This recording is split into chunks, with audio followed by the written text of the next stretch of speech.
Can you all hear me? Yes, we can hear you. Oh, okay.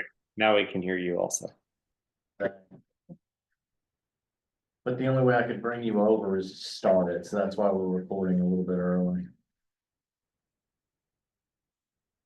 Is it recording? Oh, It's recording now, because I couldn't see who people were waiting until I turned it on. I'm sure there's a way to do it, but I'm not that person.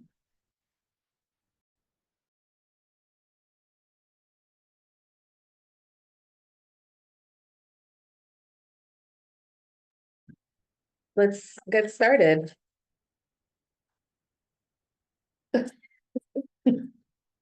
Um. 10 agenda and materials. Does the agenda look good to everybody? Cool.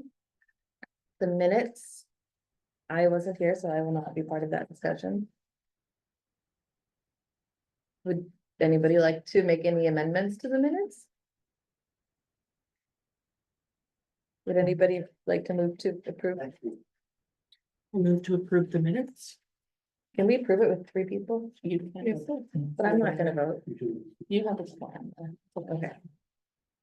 Anybody seconding that? Clay, would you like to agree? Yeah, They're approved.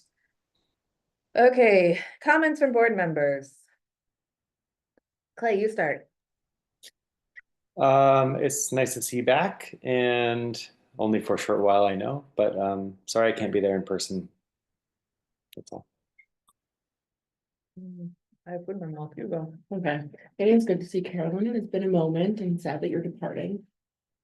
I learned a lot while you were here, benefited from your services chair for several years. And that's all the opening comments I have. Yeah, no comment. No comment. It's good to be back and it's nice that it's only for 1 meeting. After 8 years, 8 years. It's been a while, it's been a while. Okay. Commission liaisons, do we have any here? Are you? I don't think so. Clay is here. Police commission liaison. Yeah, an update on police commission. We have had 2 police commission meetings since we last met as CRB. The one in April focused on mental wellness space. Sorry, we learned about a mental wellness space that's being developed by the police department. It's related to this policy that police commission was working on related to mental health and welfare of employees of the police department. And so that was interesting that they are sort of having a pilot project for access to mental health care and sort of the navigation of that for their employees, which is good to see. We discussed a recent case of an officer-involved shooting in another jurisdiction and how EPD would review that incident. I think this was a well-publicized event and there were problems with it. I believe it was in Idaho, and Eugene Police Department was well aware of that incident and said that they were looking into sort of what lessons can be learned for this department from that incident. So it's not just looking at themselves, but looking at other jurisdictions and how they approach these issues.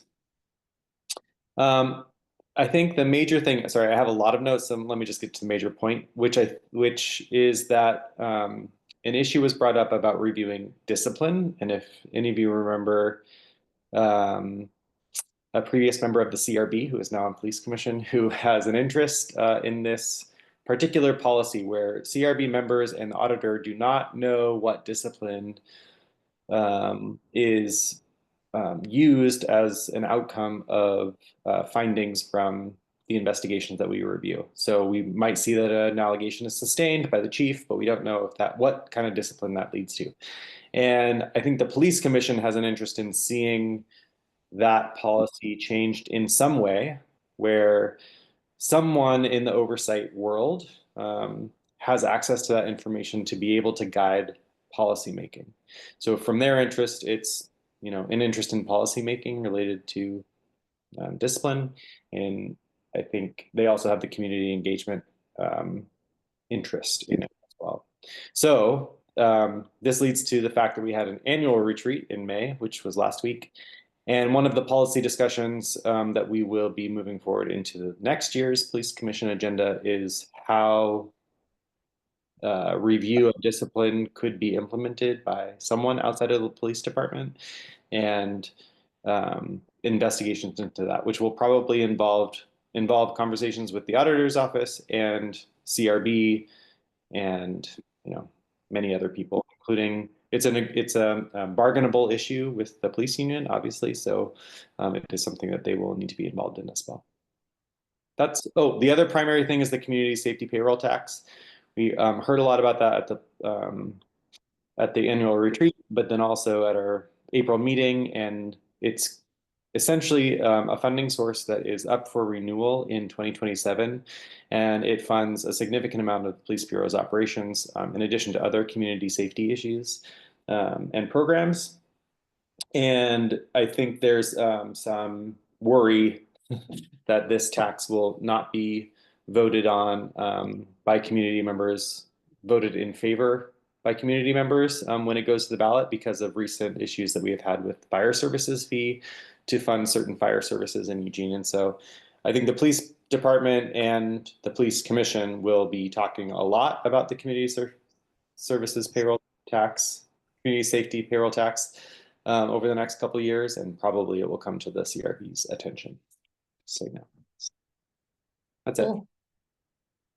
Who's the human I rights? thought it was me, but at some point they said we did not have to. I think that is currently a Okay. vacant liaison. Okay. Well, y'all can deal with that later. Training topic. Would you like to introduce them? Sure. You did the invites. We are fortunate to have Sherry Nelson here to discuss her role and the people that she supervises. Can I sit? Yes, ma'am. Okay. Thank you. All right, well, if you guys don't know me, I'm Sherry Nelson. I know some of you. I supervise our community engagement team.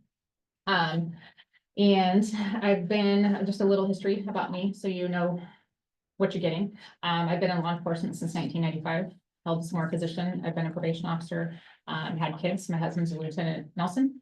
And then I came back to EPD. I used to manage a police substation downtown, had kids, decided I wanted to work part-time, came back to EPD in March of 22 to supervise the community engagement team. So I have a plethora of law enforcement experience from sworn to non-sworn to now my job is community education, outreach, prevention, liaison between the police department and community. If you don't know my team, I have a group right now of 3 people. We used to be 6. Budget cuts has kind of took a hit on my team. Right now, we are in the chopping block again. So I have 3 specialists. One is Janina Rager, one's Jeff Blonde, and one's Stephen Chambers.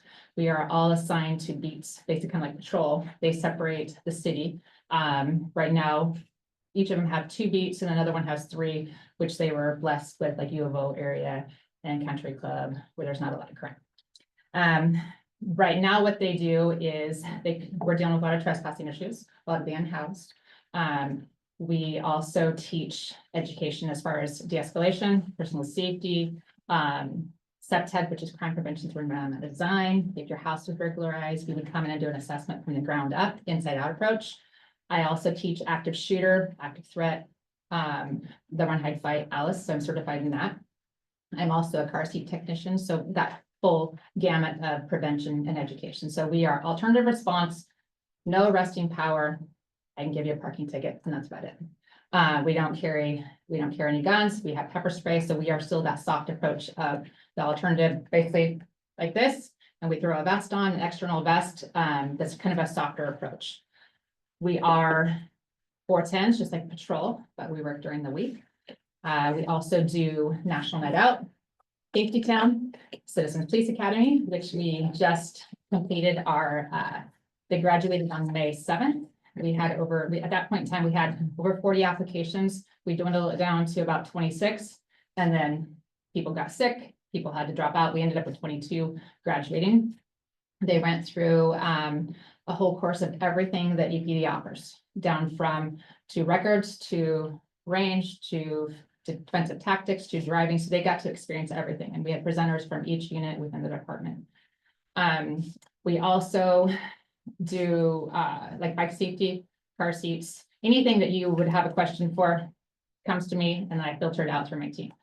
And we are based out of headquarters, so we don't run out of substations. There's a downtown station manager here, that's not part of my unit as well. Any questions so far? Okay. I did bring, so we talked about some of the events that we do. National Night Out is always held in August. I just shop with a cop.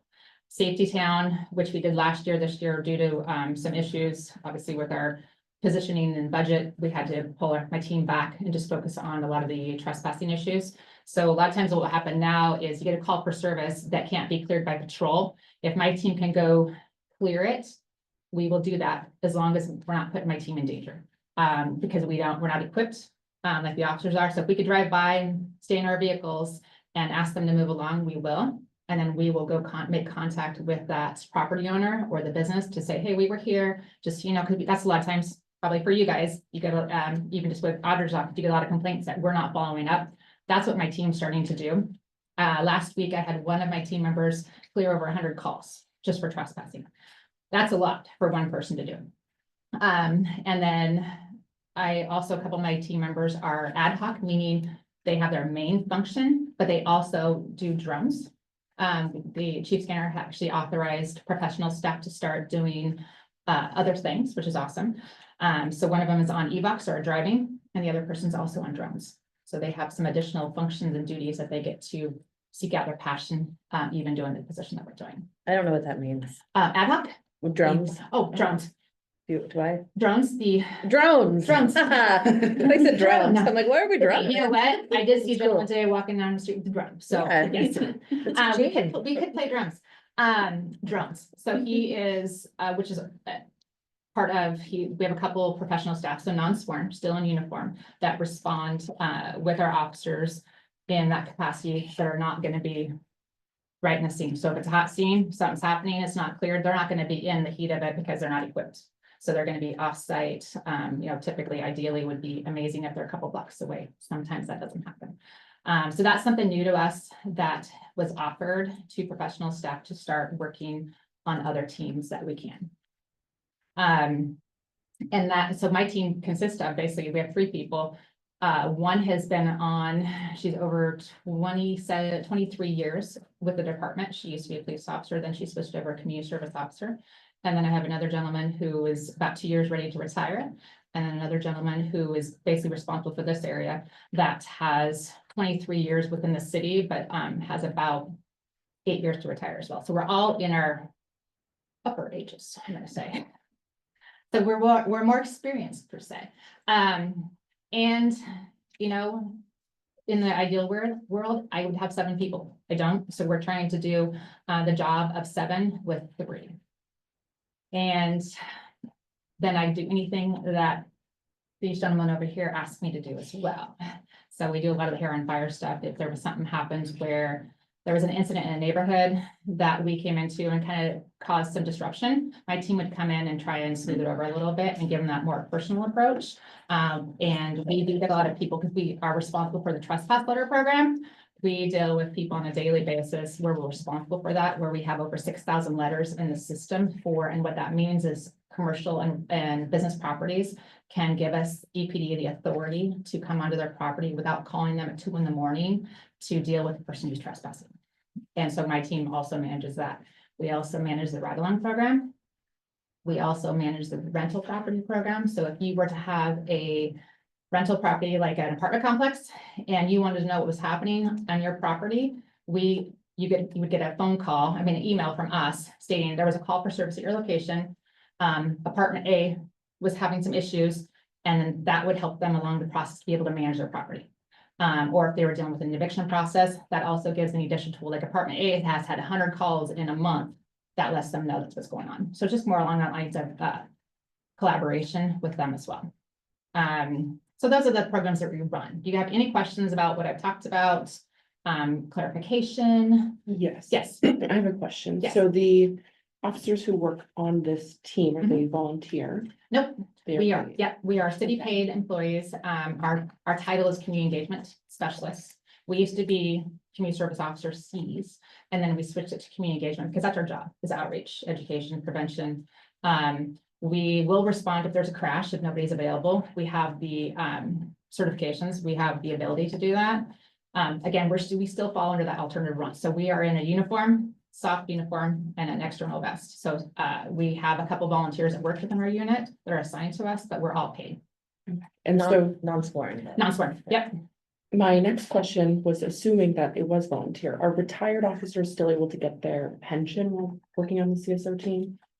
Retired, so if they are retired, then it's gonna fall into, they're gonna get, so my husband's like 18 months from retirement. As soon as he retires, he might come back, he might not come back, but he will get his PERS retirement once he's done. Okay. But if he wanted to come back and volunteer with me, which would be awesome, but he probably would not, because he gets me at home.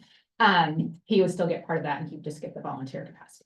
He'd still have that access. So a lot of our retired officers still have access to the police department to work out in. They have to pass certain requirements. Awesome, thank you. Yeah. Any other questions? Rob, I know you got a question for me. I do not. Um, I love the excitement and energy though. Yeah, Rob was in our 2022 Citizen Police Academy. And so he knows firsthand of what people went through. And if we have the opportunity to do it next year, it's a 10-week academy every Wednesday from typically 6 to 9 and some Saturdays. And it's all, if you want to be there, it's great. But also it was great for people to be an advocate for us. And we had a lot of people that were pro-police, and we had people that did not like the police, which was really awesome because not only were we able to shed some light about the PD, they also gave us a different perspective on views on how, I'm gonna say outsiders, because, I've been in law enforcement for a very long time, to have a different perception of us. And then, these two gentlemen were on the panel, they got drilled with some questions that were great questions they were able to see our officers, not just for an officer. They were able to see them as like, we're human. We go through things on a day-to-day basis that impact us and that will never go away, things that you just can't unsee. And that's one of the things, when I started, I was responded to Thurston shootings. That was part of my job. And I was working for Springfield Police Department at the time. And that's kind of why I teach active shooters, because that's the school I went to. I coached softball there. A couple of my girls were injured during that shooting. And I wanted to do what I could to prevent that from other schools as well. Yeah. Clay has. I see a hand. Yeah. Yeah, thanks for the presentation. And just to comment on that, thank you for your service in that event. My stepdad was a teacher at Thurston at the time. Coach Johnson, if your girls knew him, he's an athletic director. And so we could talk about that later. But I did want to ask, and this might be a question for the auditor's office, maybe, but for you and your team, how does it work if like a complaint is filed? Is that something that we would that would also lead to an investigation like for sworn police officers, or is it a separate process? Is that more handled internally? I know it. The auditor's office can investigate, but the board can't look at it. That's correct. So all EPD employees, so that's dispatchers or anyone on Sherry's team, even volunteers, even people who aren't getting paid. So Everybody except the chief. everybody except the chief, and the CRB can only review cases of sworn officers, so you don't have visibility. That's why we haven't seen anything. I was going to say we haven't seen anything because there's obviously never any complaints, but I assume because of the community engagement aspect of your work, there's lots of engagement with people, which I mostly engage with your team at our like neighborhood events when, who is in our neighborhood? Ray, you listed your team members and now I'm forgetting their names and I'm sorry about that, but. Jeff Blonde and Stephen Chambers. And we used to have Sorry, I missed that.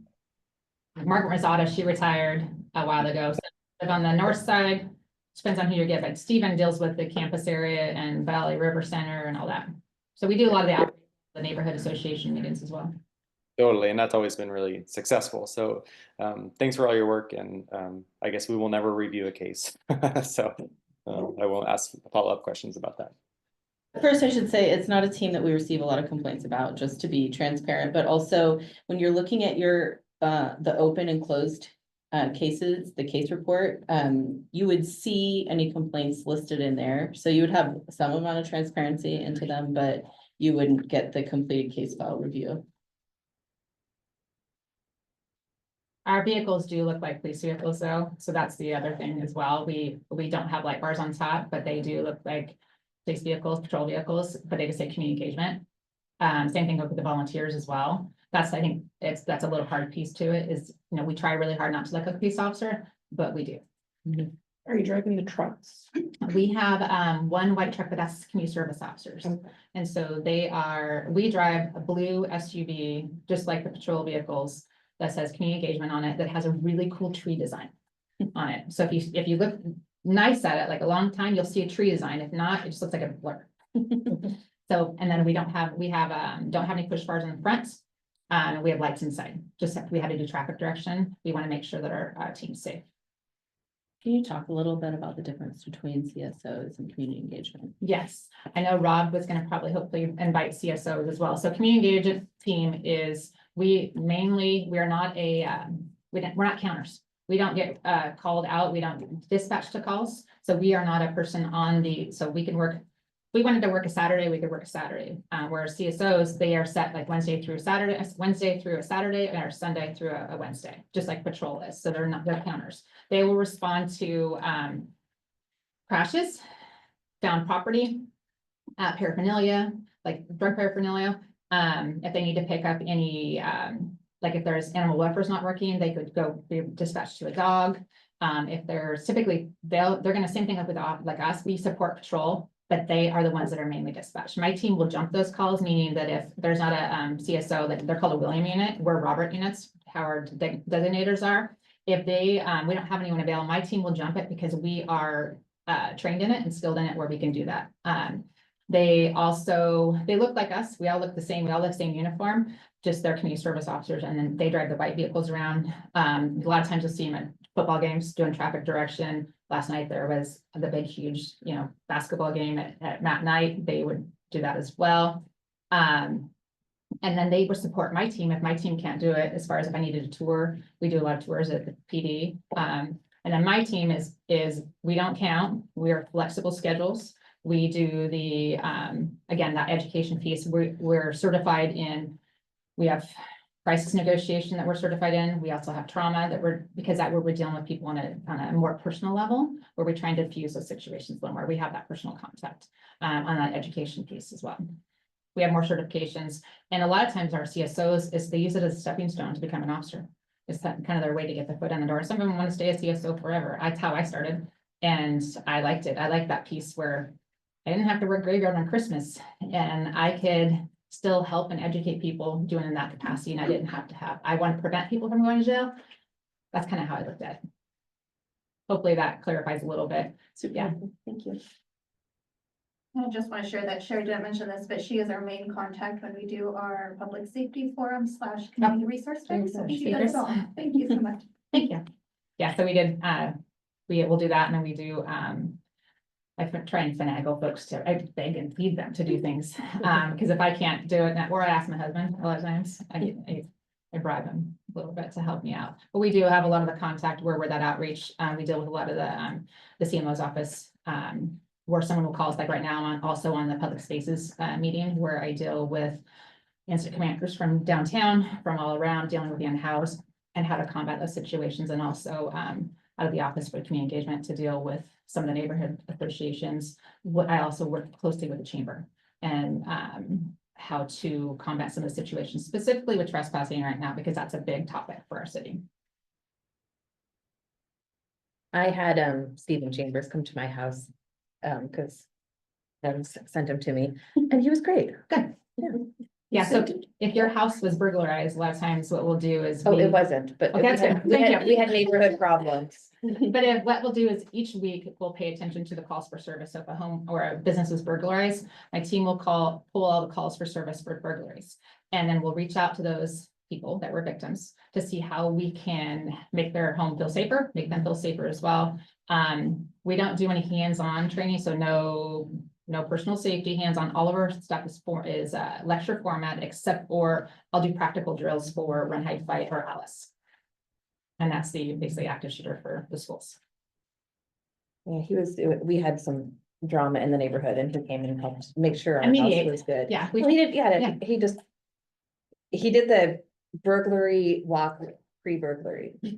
It's good. We have Good time to do it. an issue that we're still within a neighborhood right now where a neighbor is not being very neighborly and not wanting to move their vehicle. So it's not a call for service. It's just a matter of being a good neighbor. So we try to encourage that type of behavior versus having to call it into non-emergency because someone's just choosing to not move their car. Or it's either you get towed or we can have a friendly conversation to try and encourage you to do the right thing. Any other questions? Well, I have a little PowerPoint presentation that one of my team members put together. So just for further details, if you want to refer back to it, it is forward facing for you guys, not forward facing to like, hey, here you go, this is what's going on, but kind of gives you a better perception of what we do. And if you guys had any on a personal level, if you wanted to reach out to me, I would be the point of contact. There also is a really good widget tool that I think that most people don't know about. If you go to our community engagement page, if you wanted to know who your specialist was for your area, you can type in your address and you will get your specialist on who it is, their contact number, the email, phone number, their email and their phone number. All right, That was excellent. you. Thank you so Yeah, much. for thank coming. I'll leave this for you. Thanks for your time. Safe travels. Thank you. I'm looking forward to it. All right, Jonathan. See you. I'm gonna go throw my plate away and then we'll want to take. You guys want to take like a 5-minute break? Let's do it. Yeah. Okay.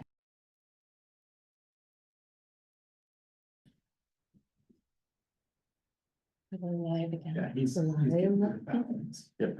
So direct. Direct is difficult for him. Okay, Is that it? Okay, it's hot, though. okay. Well, we're gonna wait till Monique returns and then we will continue.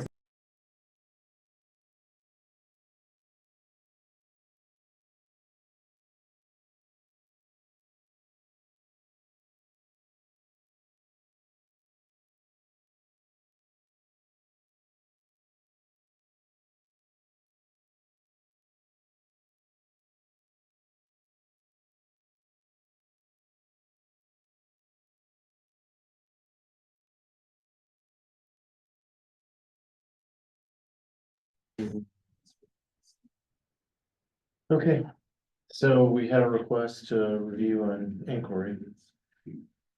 So the summary of facts for this one. In March of 2025, the reporting party, who we'll call the RP, contacted Eugene Police Department regarding allegations of a neighbor threatening his or her child. The RP complained that when officers arrived at his or her home, the officers, seemed fearful. RP expressed concerns about being frisked to the officers. The RP was worried there may have been information about him or her available to the officers, which made them act differently. It's classified as an inquiry, and the RP's complaints were reviewed by members of this office, the Independent Police Auditor's Office. The review of the incident determined no policy violations were made by officers, and the complaint was dismissed. And then those were the Yeah, we have materials to. that were provided. I will stop sharing and let y'all discuss this one. So just as a note, because this didn't go all the way through your typical allegation of misconduct process, there are elements of your discussion that wouldn't make any sense to discuss. So really what we're looking for is feedback from you all on our classification process, having viewed the same information that we did in our preliminary review. So basically, we're just gonna do the complaint intake classification Exactly. and see. Yep. If we agreed. Yep. Yeah. Monique, do you wanna start or, I don't have any comments. okay. Brittany? Are we doing general comment or are we We're- jumping to? We can, I mean, it can kind of be the same, because it's kind of, that's as far as we're gonna do. We're only gonna do number 1 and 2. Okay, well, no comments. I agree with how the auditor. Clay. Yeah, I guess my general comment and so I concur, I agree with how the auditor approached this for intake classification and the other aspect of this review. I guess my general comment is I'm curious why we're reviewing this. And I feel like there will be a discussion related to that.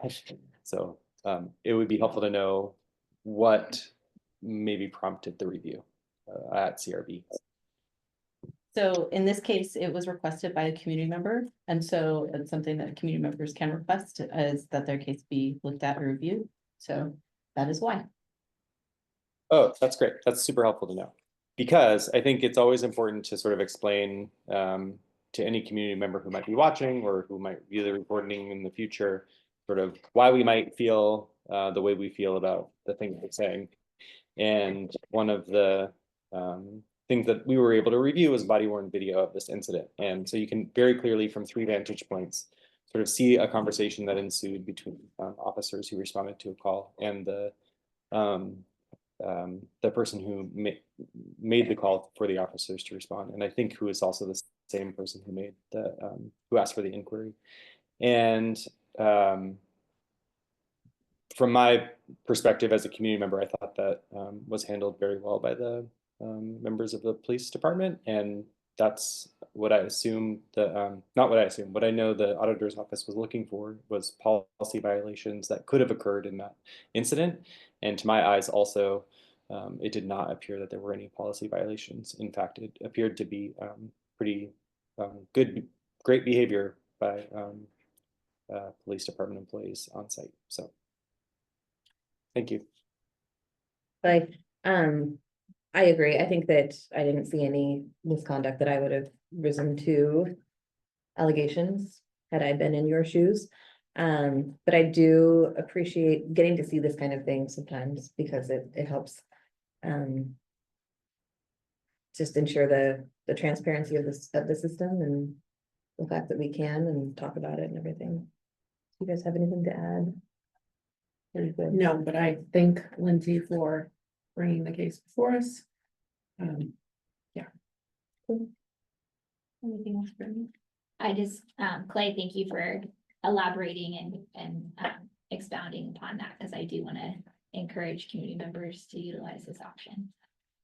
Thank you. Good. Thank you all for your willingness to add this. We appreciate your feedback, and it's helpful for us, and it helps to kind of also show kind of the spectrum of things that we look at, and you're often seeing things that are sort of at one extreme end of like serious allegations of misconduct, and there's a lot of things in between that we also look at, and you kind of got a taste of what we do for all our preliminary reviews. So every single case that comes in gets the kind of information that you're looking at, and we review it before classifying. So you kind of can understand like the level of detail and information that is available, which I would also say we're very thankful to EPD for providing to us in like a timely, organized fashion. That's not something to take for granted, and it's something that allows us to do our job a lot better. To get the information up front and to get robust materials so that we can make more accurate classifications. Yeah, it's great to have all the resources. Yeah, for sure. Remember back when I started and like body worn cameras weren't even. There were no a body thing? worns, me too. Yeah, they had audio sometimes. Sometimes if Yep. the car had been turned on, yeah. Yep, but it was really different. Mhm. Yeah, it used to be the thing that we said every time is, it would be great if there was cameras, and now we just get them. Yep. Yeah. Okay. Let's do the case review. Allegations of officer response to calls and courtesy.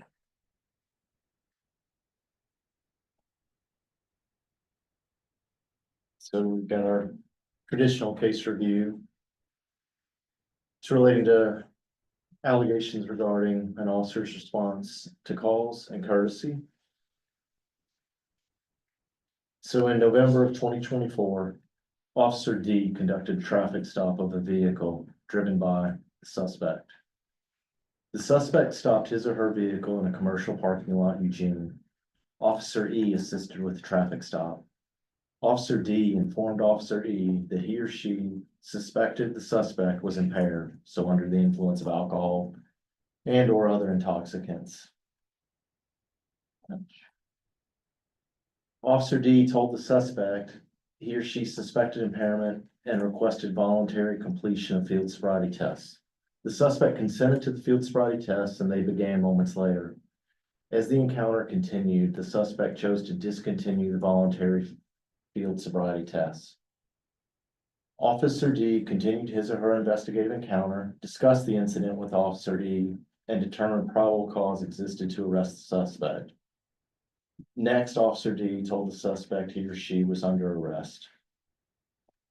As the officers began to handcuff the suspect, he or she actively resisted arrest. Officer E requested code 3 cover. Several officers, including Officer A, responded to the assistance request. As Officer A drove to the scene, his or her in-car video, which we'll call ICV, was activated, coincided with emergency lights and siren. While traveling west on West 7th Avenue, Officer A's ICV footage revealed that he or she traveled at an estimated top speed of 83 miles per hour and slightly slowed through several intersections which displayed red traffic lights. Officer A's speed through the intersections which displayed red traffic lights ranged between 39 and 54 miles per hour. Note, the posted speed limits on Officer A's path of travel were between 20 and 30 miles per hour. While responding, Officer A passed Officer C. Both vehicles were traveling code 3 en route to the scene.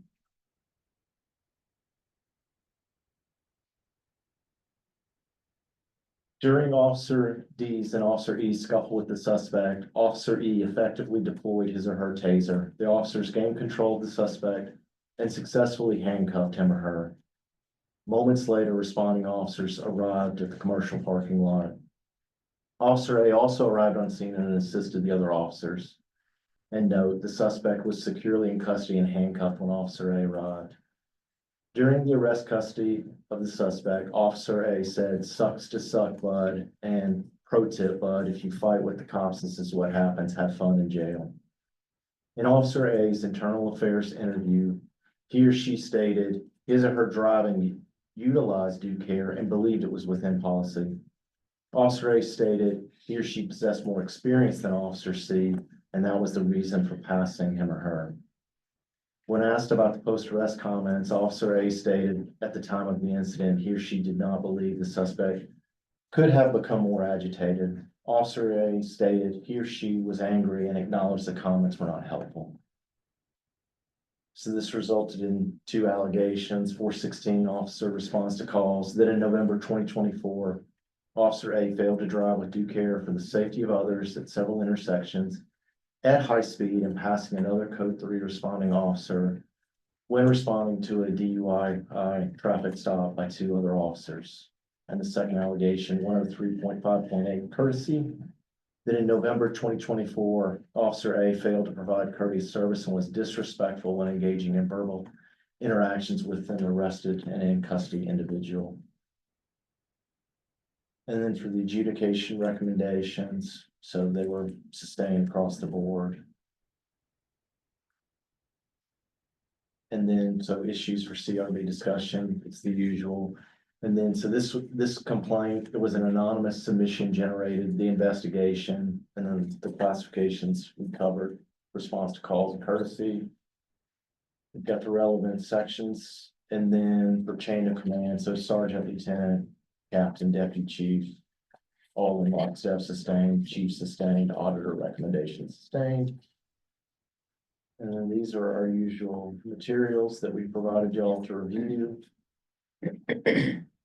And then that is it. I will stop sharing and let y'all take it away. And I can put this back up if anybody wants to see anything. Thank you. All right, Brittany, do you want to start with general comments? Yeah, my only general comment is that it's validating to see 3 slides summarizing the facts because it was really complex and there's a lot to it. And yeah, I have plenty of questions and thoughts for the next round. Clay, general comments? My general comment is that I was surprised to see an allegation for sort of verbal, not assaultive behavior, but then the investigation revealed why it's important to look into these things. And so we'll talk probably more about that, but just knowing that, you know, the police are being reviewed for a lot of different incidents, and that this is a very thorough system trying to always look at ways to improve the police department, both for community benefit, but also for police department employee benefit, which I think is good. I don't have any general comments. Do you? My general comments are that it's clear while the complaint was anonymous that this person was privy to what this officer was doing, had a lot of experience with them. So similarly to having an internally generated complaint, I think this was good. I think it speaks to people paying attention to each other, holding each other accountable, and being willing to come forward. Oh, and also it was through the portal. Was through the I portal. love that because that's a relatively new service.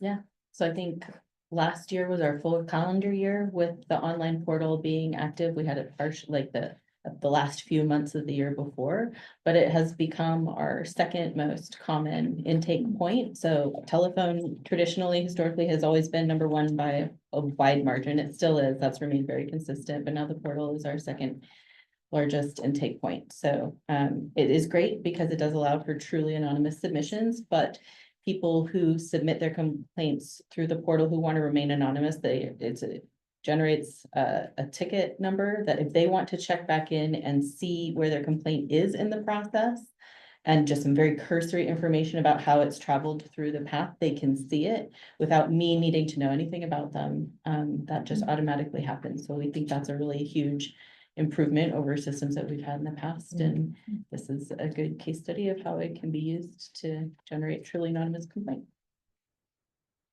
Cool. I love to see it. Okay, complaint intake classification and monitoring. Clay, do you want to start us off? Yeah, my only comment was about the portal, that it's, it seems that this is a really good case for that, particularly because it seems like the complainant wanted to remain anonymous. So that's an important tool to have, because when you look into an anonymous complaint, it can lead to an outcome that's important for the police department and the community. So that's great. Classification and what's the third one? Monitoring. Thank you. That's the one I always forget because it always is pretty good. Well done. So I think the classification was appropriate in this case, and monitoring seemed, appropriate. My only question or comment is, I was curious why de-escalation wasn't one of the allegations. It's a good question. When, do you want to answer them? I just think because of the overlap, With allegation one, try not to stack them up. right? And that does fit. That's a hard line, it's a hard balance. Right.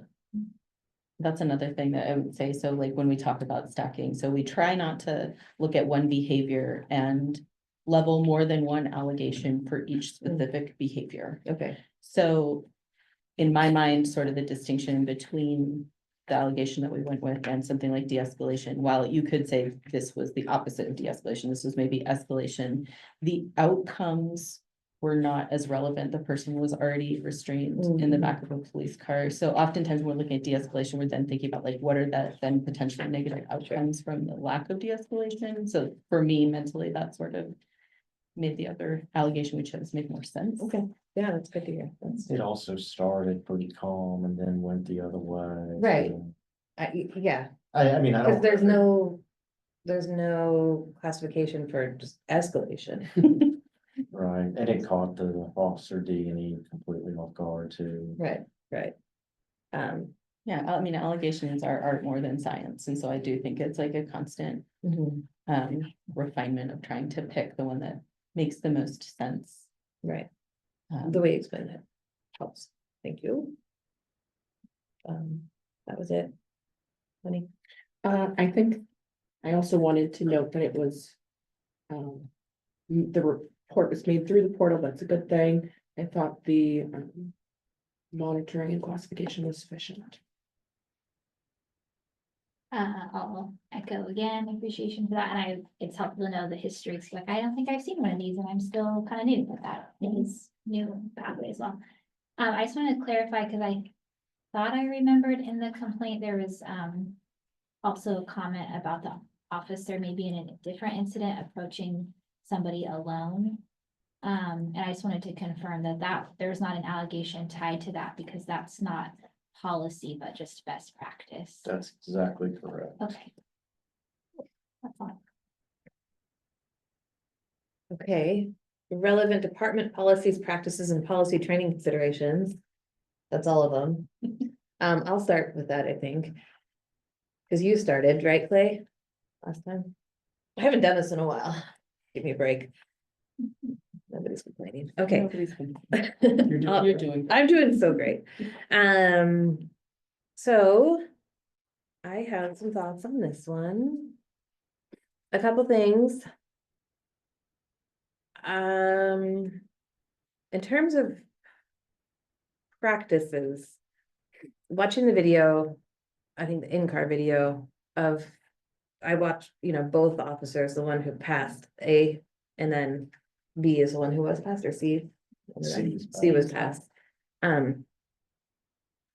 It's concerning how fast they're driving down those streets, and even in the interview, with A, when they said like, could you see? The response was like, to the best of my memory, I could see, but like, they could have looked at the video. Okay, I don't even know what I'm saying, but it made me really, really uncomfortable to be a driver in Eugene, knowing that this could happen, especially. I know we weren't like saying the location, but I kind of want to call out a location. I mean, I said West Side, so Yeah. it's right down. Yeah, okay. I mean, So when they come around under, was it still called Ferry Street Bridge? I don't know what that's called at that point. When they come around under there, going 50 some miles an hour, there's no way to know if somebody was coming down off that bridge. Like, I watched it multiple times, and if somebody had been coming down off that bridge, I mean, that's like, 5 or 6 different roads kind of connecting right there. And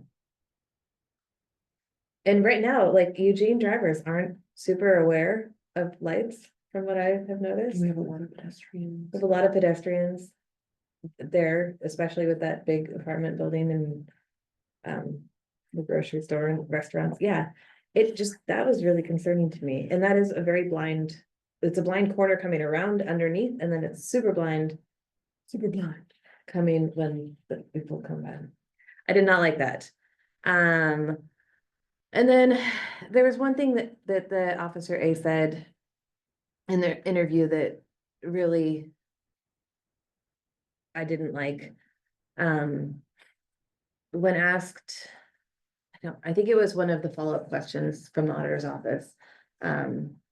If it was about de-escalation and escalating, and I think it was like, did you think that this would de-escalate it? And Officer A responded that what are we calling this person? Suspect. The custody suspect. Couldn't have been more escalated, so it didn't seem to matter if I said something that would escalate it further, and that is so problematic and disrespectful. And if you're escalated so much, you're in a fight or flight response, you're like having a trauma response. I'm not a psychologist, Brittany, you can jump in later. But why are we, I mean, you see what I wrote there. I did. That was really upsetting to me to hear that. And then also before Officer A said the thing that he said to the suspect, somebody else said something really similar in a more cavalier kind of way. It wasn't as insulting. After the tasing, After the tasing. Officer E said something about tasing baby, or he made a comment. That's why you don't fight with cops, baby. Yeah, Something, it's a little hard to hear, but something. and it along those. wasn't quite as like direct and offensive, but it kind of like spoke to the culture of the moment. And if E is feeling comfortable to say that, I can see why A would also feel comfortable to say what they did, even though it was more aggressive and less appropriate. Also, there was a lot of what I would call bad language.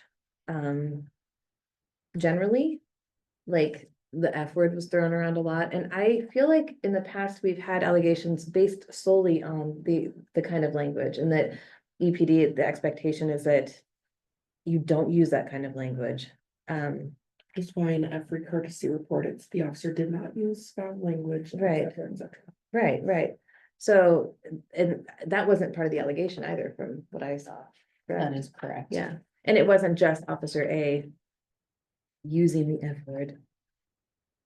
It was a lot of them, so I'm curious if that's still practice, because like I said, I've been here a long time. Maybe that's not a thing that you care about anymore, that it's fine to say, I mean, get your ultimately, effing arm out. to be fair, it would be our office that would be responsible for classifying it, so Okay. we chose to not, so to let them off. of the Yeah. policy still reads, if you read the courtesy policy, that kind of language is not within policy. And it's not within And training it is not either, within that's training. why I'm looking at that. That's, I mean, So there's, here's the thing with profanity. Yes, you're not to use profanity. However, it's still authorized in policy for those times and places where I'll just use, a simple analogy of, drop the knife, drop the knife, drop the knife, and we know the drop the F and knife. Sometimes when you have a change in iteration and you get out of that goofy loop, it can have a positive impact to an event. So in policy, it talks about and I'm just paraphrasing, but something to the effect of if it's tactically advantageous. So that's where the rub comes in. I mean, at what point is it advantageous as it isn't? But here's the thing, this is one of the things we constantly talk about is what do you see and you hear? You hear the profanity, it becomes very pronounced. And what does that do? It takes down our reputation a little bit. And, getting police officers to understand that this is what the end product looks like. So you're gonna be judicious in your use of profanity if you need to, but then get out of that. You can't continue. And the other thing that's really pretty critical is not using profanity and directing it at a person. And that's one of the things more than anything we may harp on is don't direct profanity at a person, direct it kind of like at a situation. So, Like the effing knife, not, yeah, exactly. You get it. And so do we need to do work here? I watch body worn video. Yes, we need to do work. It's a constant thing where we're talking to officers. You may have heard me talk about this before, ensure the validity of the court transaction. So that's Gordon Grahamism.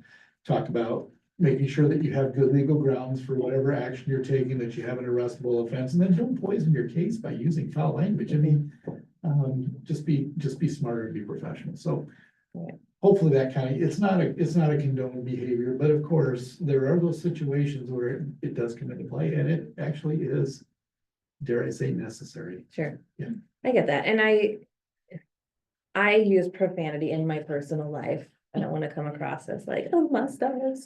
But I do know when I'm at work, I don't, like, and I feel like many people have the same, like, we act differently Yeah. in a professional environment, and especially if you're being recorded, and especially if eyes are on you, like, there's that. I think just because that was such a chaotic, the way it ramped up Yeah. so much, Officer D and E, I mean, It was really chaotic. they got caught way off guard, and even if that switch just got flipped when they were in that battle, and Right. I guess I'm not saying leeway's that the best way to look at it, if why we wouldn't level an allegation for Yeah. D or E. I wasn't saying that. Okay. I wasn't saying that at all. It's It just comes up, because Right. we definitely had an allegation where that was like the only thing, Mhm. so it's just curious to see it so blatantly. I also understand they were responding to the suspect who was using profanity. And as a mother of teenagers and a former middle school teacher, it's hard not to respond with profanity when they're sending profanity at you. So I do get that. I think the other thing that I'd say, so we didn't level an allegation in this case. Mhm.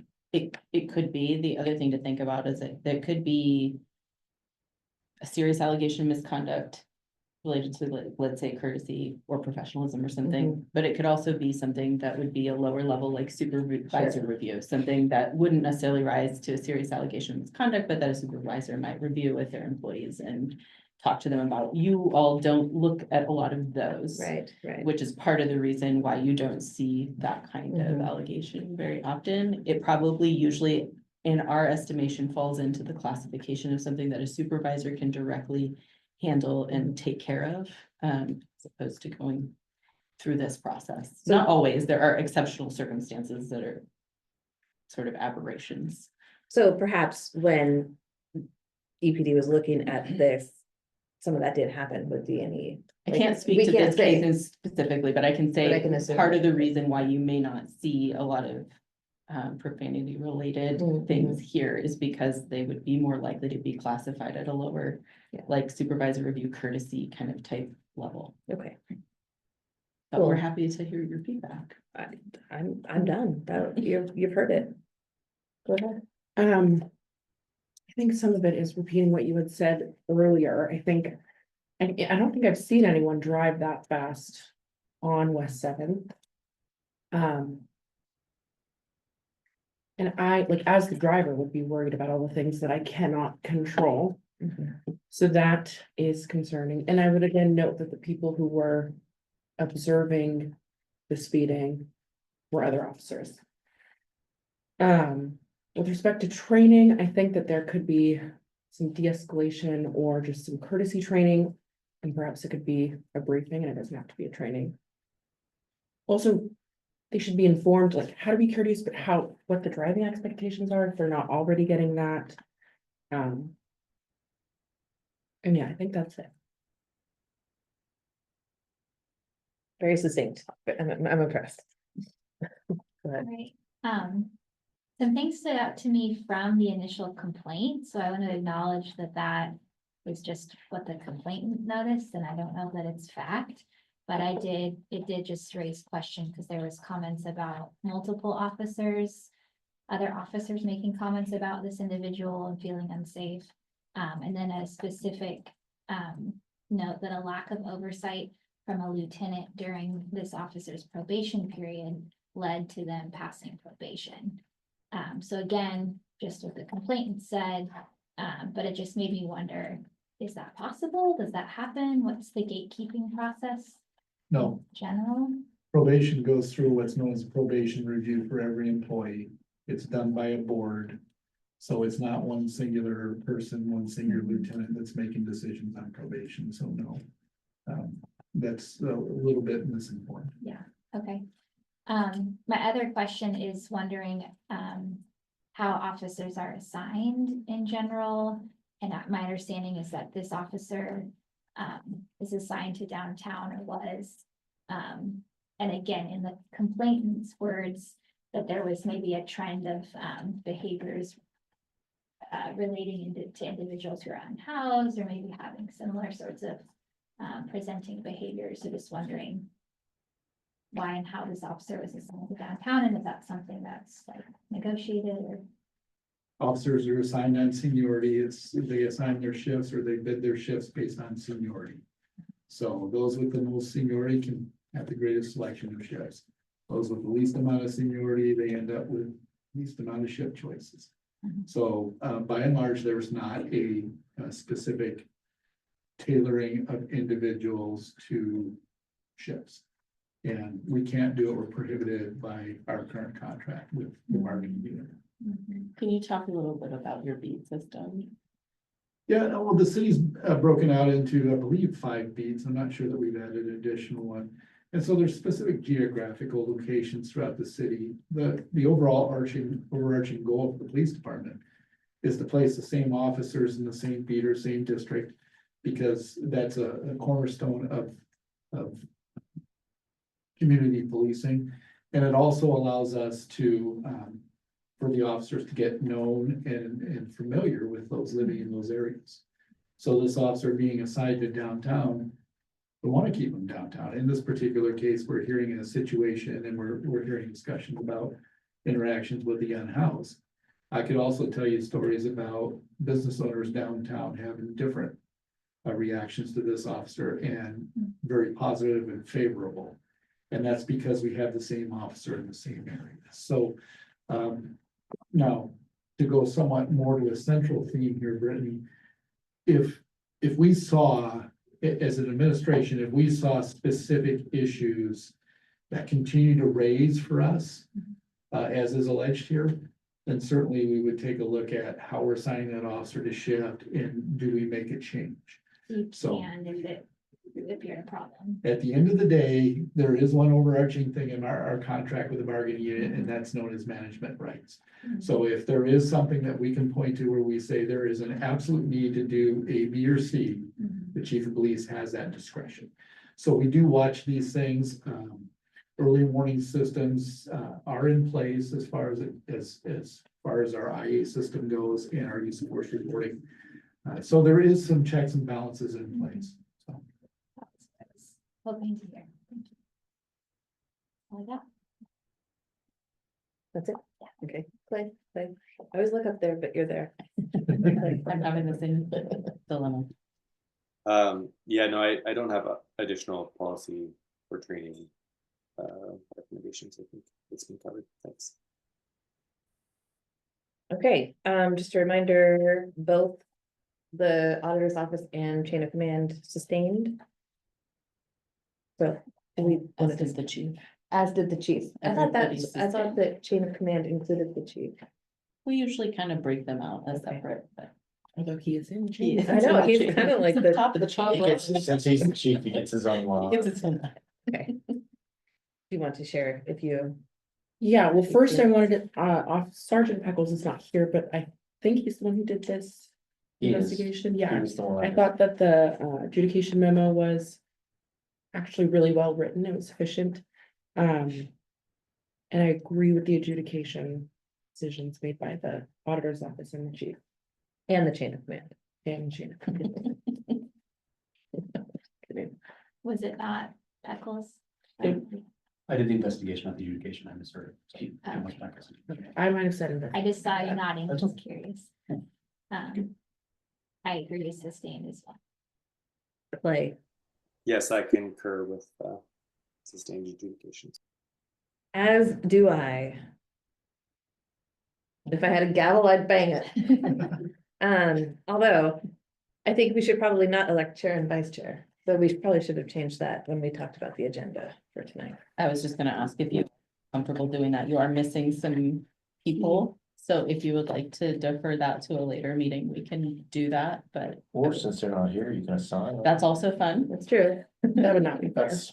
I mean, I suppose, is it just like, is it for the whole year or is it just until? So what's happening is, there have been historically several points when elections have been held. Right. They've been held in 8 different times. in many 50 different years. times over the years. The reason why we are bringing it up now is because Carolyn is going to be leaving us, and this is the last public meeting that you are going to be here.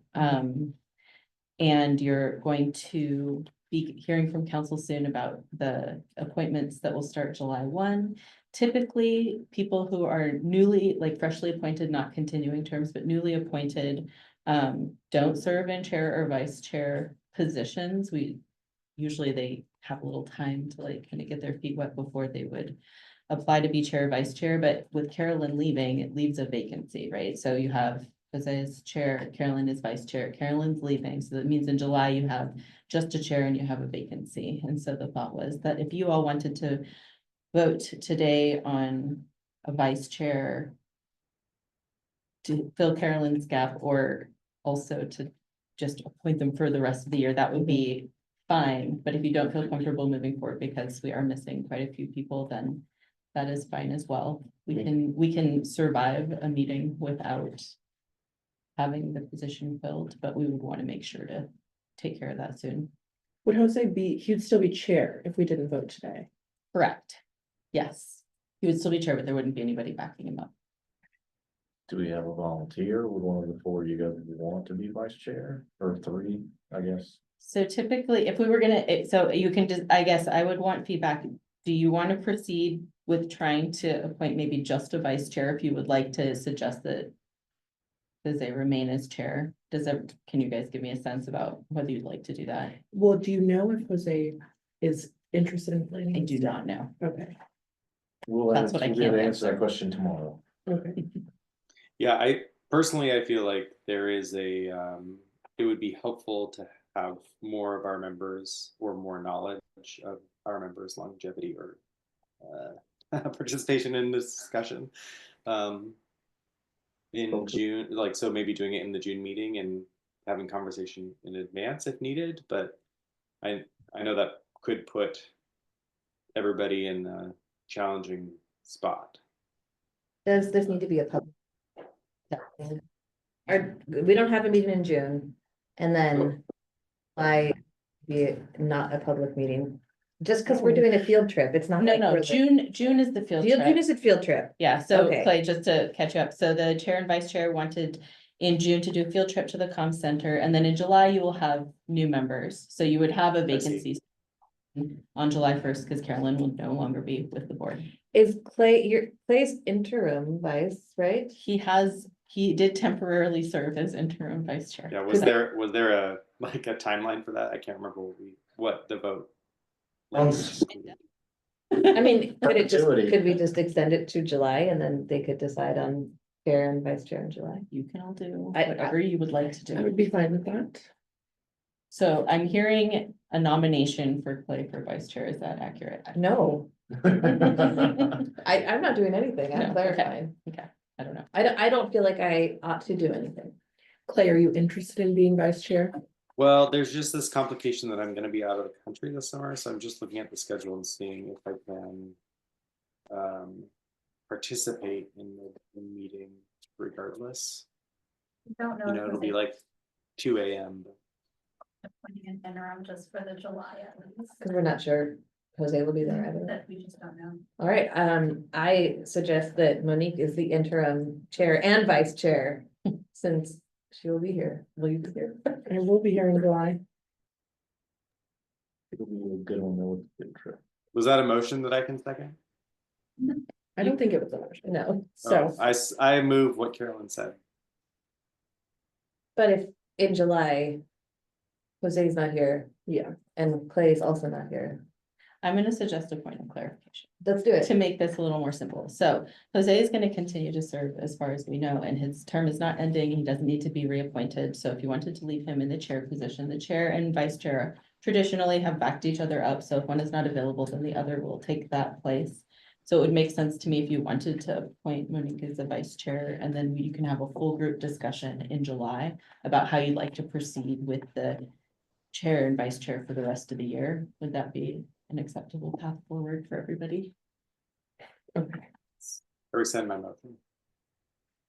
What? I rescind my motion. Because no Well, one so- seconded it.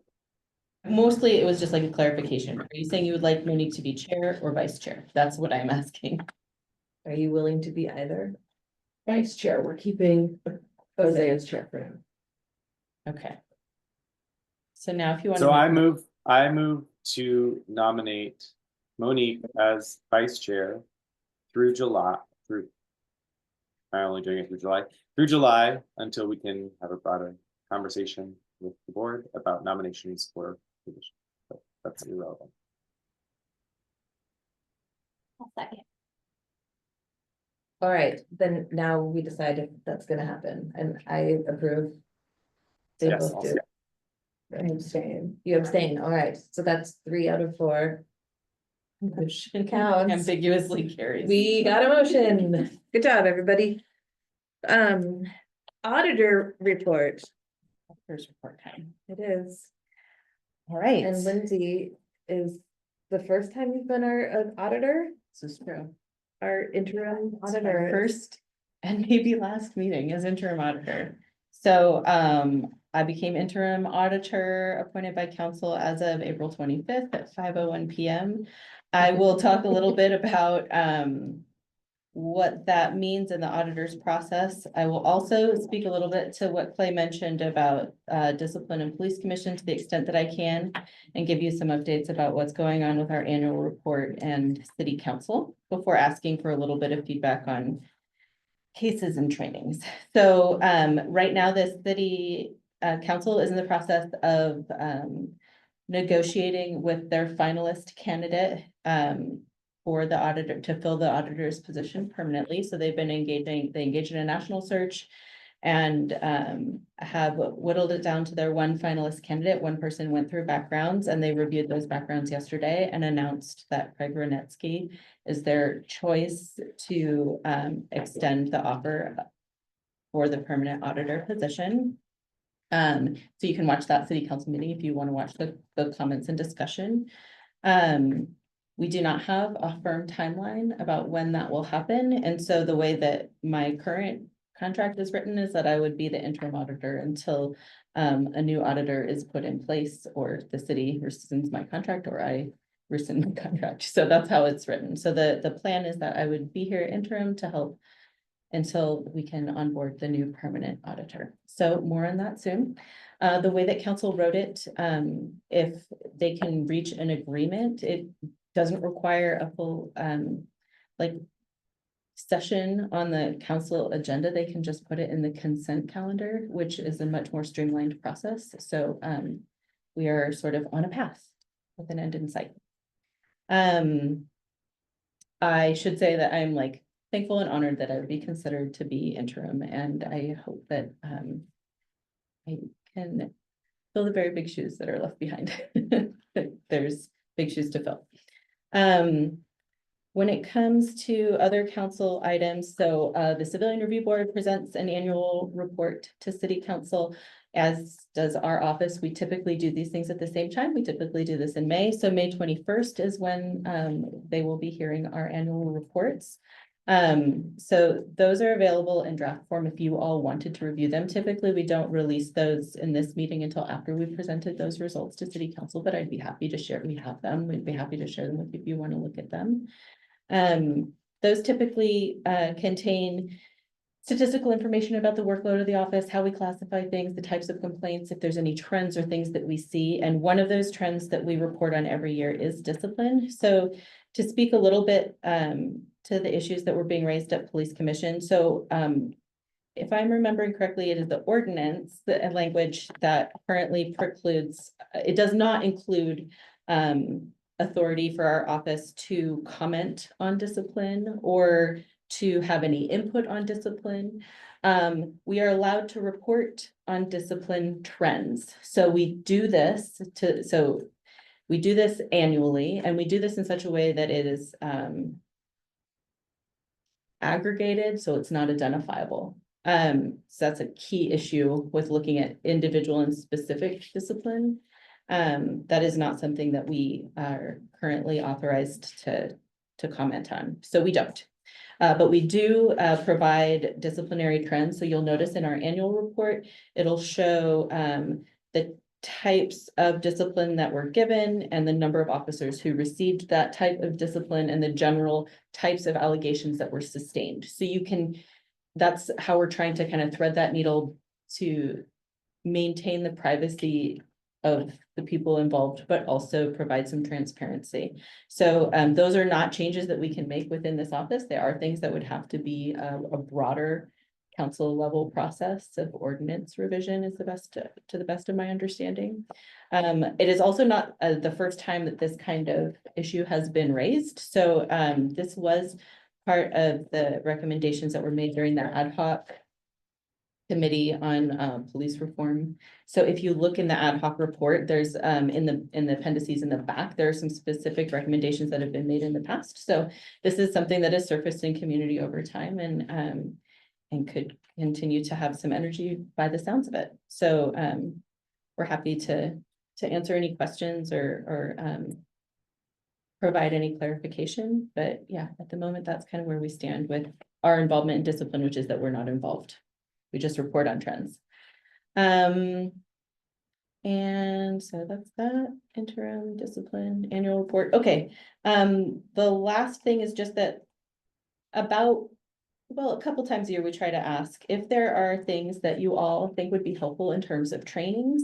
We keep kind of a little bit of a running list. We have, for the last couple of years, often when we're looking at a case, we'll try to match a training topic that's relevant to the case so that it's, we get kind of a spectrum of trainings and also they're super relevant to the topic at hand. But if there's other things that you want to know or other places that you want to visit or processes you want to understand more, we're totally happy to accommodate. So please give us feedback on any trainings that you might want to know. Our list of training topics that were generated by CRB members is sort of dwindling. So if there's things that you want to know or trainings you want to have, please let us know. And I would say the same about cases. So we also, We give you the open and closed case reports. If there's any cases that you would like to put forward, your chair and vice chair are the ones who choose the cases that are reviewed. And we're happy to hear from everybody. So whether you want to communicate to them or communicate to us as staff, if there's something that catches your eye that you want to make sure to follow up on, please let us know. And that concludes That my concludes the auditor's report. report, unless there's any questions. Any questions? No questions, but I've been thinking about trainings as well, and I think some of the ones we had when I was first on the board might be helpful for newer board members, so Yeah. I think it was the use of force training that we did at the department, Uh-huh. and then the Do you mean the classroom portion or the hands-on exercise or both? the hands-on was the school shooting simulator. Yeah. Both, that would be Okay. helpful, that'd be nice. Yep. And then the other one, which was the weapons type training, so we did the Yeah, the foam defensive bullets tactics and training. the taser and all of that, I think that would be helpful for new board members. I also like the training for new board members of the like public record, having the city attorney. Oh, yeah. people come Yep. in and- It's helpful for me when I was a baby CRBer. Yes, and we do go over that with new members in our orientation, but I think that is a good thing to do regularly. And I should have said, so council will appoint new members. You have two positions that may be filled with current members or with new applicants, we don't know, and one vacant position that will be filled with someone. Council has not made those appointments yet, but they will before July 1 when the terms start. So I will let you know when I know. I will be presenting for city council for us next week. If anybody has anything that they would like to make sure I include. Is this the year for the whole year? Yeah, so it's, Mhm. we report on the calendar year, so it's for So I twenty need to wear it. twenty-four. Mhm. And typically what we do is we wait until the end of the first quarter of the following year to pull all the numbers, just. As you can imagine, we're always taking in cases and it's nice to have, like, if cases come in December, to have a little bit of time to clear those before we pull all our numbers. There inevitably will be one or two cases kind of hanging out there. That's the case this year, but Mhm. it gives us the most complete opportunity if we report after the first quarter on the previous year. I'm not sure if Jose will also be there. next I week. do not know yet. Okay. Okay, I don't expect you to change your presentation, but if, like, for example, any counselor asks, there are any interesting cases that have come up or Mhm. things that are on your mind, it has been on my mind. The cases of police sexual misconduct that we reviewed, so that would be helpful to, just put it in front of them. And And those were during 2020. at least one of them. One of them was reviewed during 2020, I guess. Clay's hands up. Yes, I was going to say another training topic that would be useful for new board members. Thanks for Monique for bringing that up. I think if they can actually just, I don't know that we all need to be trained again, but the training on how information is delivered to us was super helpful when that was given a couple of months ago for me, even as a board member who's been on for a few years. So they could maybe watch the recording if that's helpful, or just, I know you deliver that information, and the way that the information is now stored on the files that we receive is, super useful. So something about navigating that would be great for them. Thank you, Clay. Mhm. Anything else? Okay, public comment. So we have one caller and two people in the audience. We'll give you a second if you'd like to raise your hand and say anything. You don't have- Carolyn will read hers. I'll read a first. little Oh, thing. sorry, Okay. sorry. No, that's fine. There's no public here, correct? Not in this one. I mean. No public here. We're members of the private. The Civilian Review Board accepts public comment at each public meeting. People wishing to speak in person must sign up to just, we already did that. Those who are participating online may use the raise hand function to indicate their desire to speak. So now would be a good time. I don't know what we do if it's a call-in user, though. What do they indicate? We can ask, I suppose. So I don't see any hands, Chris. So the calling user, I will allow you to talk if you would like to, you can now. Just say yes or no if you'd like to have the chance. He or she has us on mute, so. Okay. Okay. Okay. So I'm seeing that there's no public comment. Is that I agree. what the internet agrees with? Okay. If for some reason there was a technical difficulty and you would like to make comment, the board can receive written comments, or you're also welcome to come to a future meeting and make a comment. Lovely. Okay. Closing comments. I, as always, am in awe of the office, especially Lindsay, you taking on the leadership role. I think that's gonna be a really great fit, and I appreciate you doing that. Rob, you're doing great. Beatrice, you're awesome. Amanda, I will never meet you, but I'm sure you're wonderful. So that's it, right? That's the whole office. That's how it's for. Small and mighty. Yeah, small and mighty. Very mighty. And then also, I've really learned a lot on this board, and it's been an important part of my life for the last decade almost. Actually, probably a decade, because we used to talk about it for the years before that. And I've appreciated my time. Maybe I'll come and give public comments someday. Yes, please do. I only get 2 minutes though. I'll have to really focus my thoughts. I also just want to thank Carolyn. Sad that you're leaving, as I said when we started this meeting. Hopefully you'll stay engaged, or you'll be engaged in other ways. I think your perspective is important. Serving 8 years on the Civilian Review Board is not a small feat. And it's a bunch of unique and nuanced experience that I think the community could benefit from. Thank you, Lindsay. It just feels real great that you're the interim auditor. I don't know how long that will be, but I will rejoice in every moment. Thank you, Rob and Beatrice. And yeah, I think that's it. I just want to say thank you to you as well, Carolyn, and being welcoming. I know we only overlapped Yeah. very briefly, but I appreciate what you've modeled as someone who's truly like just a citizen who chose to get really involved. You can tell and appreciate that. Made it feel more accessible for me jumping on. Just want to thank UPD also for engaging and showing up, letting us pepper you with questions and the respectful way that y'all engage with us. Appreciate it. Clay. Yeah, I'll echo all the thanks for everybody in the room. Sorry, I am not there. Yeah, Carolyn, you've been a shining light for board members. I think you have modeled a way of engaging that is really valuable to the community, and also like stokes curiosity amongst other board members of how they can think, how they can get involved in a robust way with the way that our city runs and the way that we deal with public safety issues. And so thanks for all your contributions to that over the many years, and for being a guide for those of us who have come onto the board after your tenure. So thank you. And Lindsay, yes, I have this like slight desire or like hope that there is something in the background check of the future auditor so that you can just stay in this position forever. But honestly, you might not want that. So hopefully that all goes sailingly. But thank you for the interimness of this position. I have full faith in the office with you all doing the work that you're doing. So thank you for that. And sorry again that I'm not there. I'll look forward to the next time we get to see each other in person.